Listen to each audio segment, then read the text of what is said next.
Ustaz apa Pak? Ustaz Heri Iskandar. Zulkarnain. Alhamdulillah. Haji belum? Alhamdulillah. Haji. InsyaAllah. Alhamdulillah. Dunia sementara. Ya. Akhirat selamanya. Ini sesuatu hal yang zaman now ini yang sangat membingungkan, yang namanya makhluk manusia. Diberi oleh Allah Subhanahu wa taala kenikmatan, dia masih berkeluh kesah. Tidak diberi Allah, dia berkeluh kesah. Seperti halnya dalam suatu keluarga. Jadi ini cincin tadi ikhlas ya? Ada seorang suami, dia berkeluh kesah. Dia mendatangi ustaz, dia ingin minta pendapat, sharing. Ustaz, aku sudah berkeluarga sudah lama. Ya. Tapi aku selalu disalahkan. Urusan nafkah, urusan lahir dan batin. Bukan nyalakan itu siapa yang nyalakan dia tuh? Bininya, rumahnya. Rumahnya. Jadi dia ni bertanya salah aku apa? Nafkah lahir batin sudah dicukupi.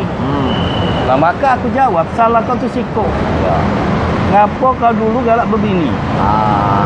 Waktu kau bujang, berdoa, ya Allah, datangkan aku seorang isteri.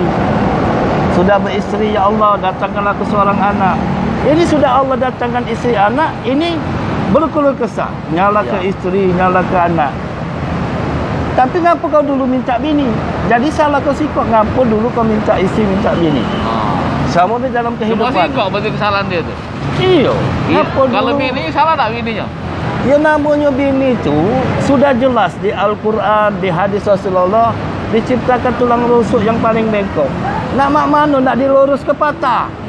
Jadi dia tetap bengkok. Yang lurus ni kita ni lah. Nah kalau kita 100% nurut di kemauan bini, gelar kita suami bengkok.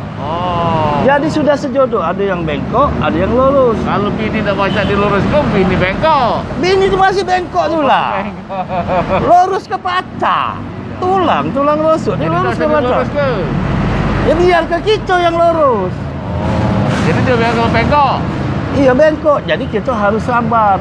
Barang siapa sabar. Atau kita melak bengkok pula? Nah itulah kacau bengkok sama bengkok. Anaknya kakek super bengkok. Nah itu Nana Godin. Nana. Iya. Jadi intinya tadi kalau misalnya ada laki ketemu bini mak itu sabar. Jadi tujuan rumah tangga itu sudah jelas di dalam Al-Quran tu. Litas Pak Ustaz. Ilaiha.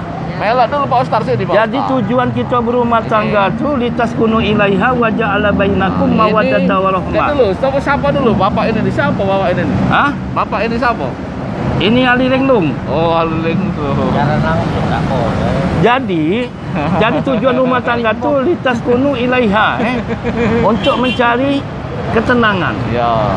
Nah ketenangan itu sehingga datanglah wajah Allah bainakum mawaddatan warahmah, timbullah cinta kasih. Aku dukung Mulyadin enggak? Lain. Untuk agama. Itu tak untuk orang berfikir sesudah ayat itu inna fi dzalika li ayatin liqaumin yatafakkarun. Bagi orang yang punya otak. Inilah berkeluarga ribut terus. Apalah tak kira mana otak kamu. Kesempurnaan yang adanya namanya manusia tak kata. Kita nyengok kelebihan bini bukan kekurangannya. Bini nyengok kelebihan laki. Kalau kita nyengok kekurangannya, suami nyengok kekurangan bini, bini nyengok kekurangan suami, anak nyengok kekurangan orang tua, akhirnya rumah tangga itu jadi neraka. Itulah rumah tangga tidak baiti wajanati. Jadi kita nyengok kelebihan bukan nyengok kekurangan. Di dalam masyarakat juga, baik dalam pemerintahan maupun di dalam organisasi sosial, kita nyengok kelebihan. Kalau kita nyengok pemerintahan, kalau kita nyengok kurang, tak katalah nama pemerintahan tu yang sempurna. Kita nak nuntut masyarakat tidak ada sempurna, masih ada kurang. Yang kesempurnaan adalah milik Allah Subhanahu wa taala. Hidup ni adalah ujian. Allazi khalaqal mauta wal hayata liyabluwakum ayyukum ahsanu amalan. Kamu dulu mati, hidup, sekarang hidup lagi mati untuk menguji kamu keikhlasan, kesabaran. Nak kita ngajak orang sakur dengan kita, tak kacik lah. Sampai kita mati, orang tu tak baca nak sakur dengan kita. Ada negatif, ada positif. Itulah lampu tu bisa hidup lah. Lampu bisa hidup tu ada negatif, ada positif. Coba kalau lampu tu negatif, kalau tidak hidup. Kalau jadi positif kalau? Tidak hidup. Jadi di dunia ni bisa hidup ni. Tapi kalau aki itu? Hah? Aki itu? Apa aki? Positif kalau? Oh, positif negatif aki. Oh, positif negatif juga Aki tu, cek sini le. Aki tu perasaan aku. Ini pada aku negatif, positif aki. Oh, iya. Ngana Rudin juga. Jadi apa lagi selain itu, selain yang ilmu yang pasti tadi? Ini dalam masyarakat sekarang ya. Ya, yang kedua apa sekarang? Ini kan baru 5 menit ini. Ini dalam keluarga, ini dalam kita hidup bernegara. Ya. Ini janji Allah Subhanahu wa taala. Apabila di suatu negeri itu rakyatnya taat kepada Allah, rakyatnya beriman kepada Allah, Allah akan datangkan pemimpin yang adil. Jadi cermin seorang pemimpin itulah watak rakyatnya. Jadi kalau kita tengok pemimpin kita sekarang, itulah watak rakyat Indonesia. Kalau kita menghujat pemimpin kita, berarti kita menghujat diri kita sendiri. Cak mana supaya pemimpin kita ni, pejabat kita ni amanat, rakyatnya dulu harus amanat. Ngapa rakyat tu galak demonstrasi? Kerana rakyat tu tidak dapat jatah biasanya. Galak ribut. Jatah makan siang. Tak tahu jatah makan siang. Apa jatah dipilih? Nah, jadi seorang pemimpin itu lahir rakyatnya. Kalau rakyatnya taat, maka Allah datang ke pemerintahan. Kalau rakyatnya maksiat, Allah datangkan raja pemimpin yang zalim. Jadi dalam hidupnya ada take and give. Apa tu take and give tu maksudnya? Ada apa cak kita menerima dan memberi. Iya, apa yang kita buat itulah hasilnya. Ibarat melempar bola ke dinding. Sebab akhirnya ada feedback ya. Ada feedback. Nah, kalau feedbacknya itu positif sehingga tidak terjadi misunderstanding. Mengapa terjadi misunderstanding? Karena apa? Tidak adanya communication yang Bapak ini cak dulu komunikasi, Pak. Kalau kita komunikasi yang negatif, bukan komunikasi dulu stisipol, alumni, tahun berapa, nah, Pak? kita ni bukan angkatan kamu sama-sama dulu, Kak tahun 89. Ujang. Ya, ada Ujang tu lah, sudah tu ada yang Leni yang Batu Rajo. Yo. Siapa lagi? Yang ini dulu, apa bupati itu tak? Seangkat tu tak?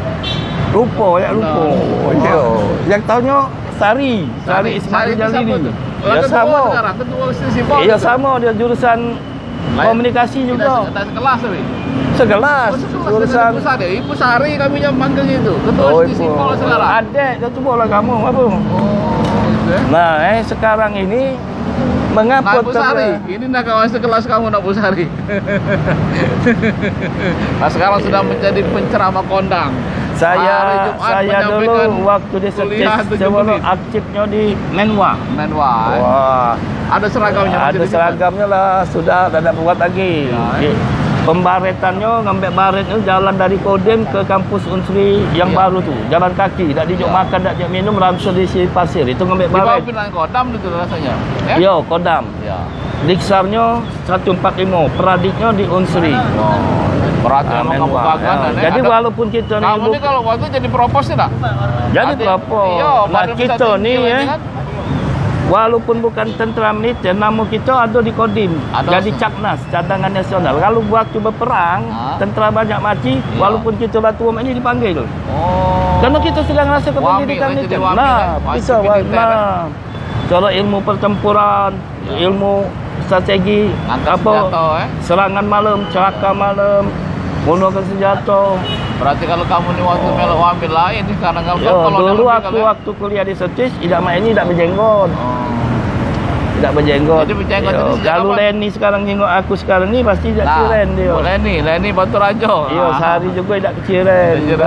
Ujang masih keciren sama-sama. Doktor sekarang. Ya doktor, boleh dia. Ujang lah pensiun sekarang dah. Ujang lah pensiun. Kau Ujang lah pensiun. Nah, kawan kamu dah. Kita ni. Ya, lu kira kau Ujang Kita ni S4. Apa S4 tu? S4 ni tak kata universitasnya. Ya. Jadi S2, S3 masih ada. S4 ni susah walaupun tak kata universitasnya, tidak kena biaya per semester, dosennya adalah alam. Bukan apa jadi S4 tu? Susah senang sama saja. Wow. Itu. Dosennya adalah alam. Mengajari kita ni alam. Belajar dari kehidupan. Melajari kita kehidupan supaya kita sabar, supaya kita menerima belajar watak wong. Nah, kita dalam hidup ni kalau nak bahagia, Kita faham dengan wong itu tak perlu faham dengan kita. Ngapa kita galak ribut? Kita nuntut wong itu supaya faham dengan kita. Akhirnya ribut. Yang penting aku faham dengan kamu tak perlu faham dengan kita. Jadi kita diam baik. Daripada ribut lah diam. Kita jangan diam. Diam berpikir. Diam masalah, ribut lah salah. Diam berpikir, diam adalah zikir. Bicara adalah dakwah. Nah itulah wajah Rasulullah, diam itu adalah emas. Kalau nak banyak-banyak dapat emas, banyaklah diam. Ya. Di pinggir sungai. Kamu sih banyak sih di Mengambang itu. Apa emas di Pegadaian namanya? Masya Allah. Apa Mas Jawa? Hah? Mas Jawa. Mas Jawa sekarang ni banyak bubar. Bahaya kalau Mas Jawa naik. Ya, jadi baiklah. Demikianlah tadi kuliah 10 menit ini dari Ustadz kita, Ustadz Heri Iskandar. Semoga bermanfaat dan sampai jumpa kembali pada Jumat yang akan datang. Semoga bermanfaat. Satu untuk semua, semua untuk satu. MN Bu Adi DWB. Berhenti mati, lambat tergilas. Jangan nengok kanan kiri pakai kacamata kuda. Sukses for you. MN Bu Adi DWB. MN Bu Adi DWB. MN Bu Adi DWB. Sukses for you. Boleh lah ya.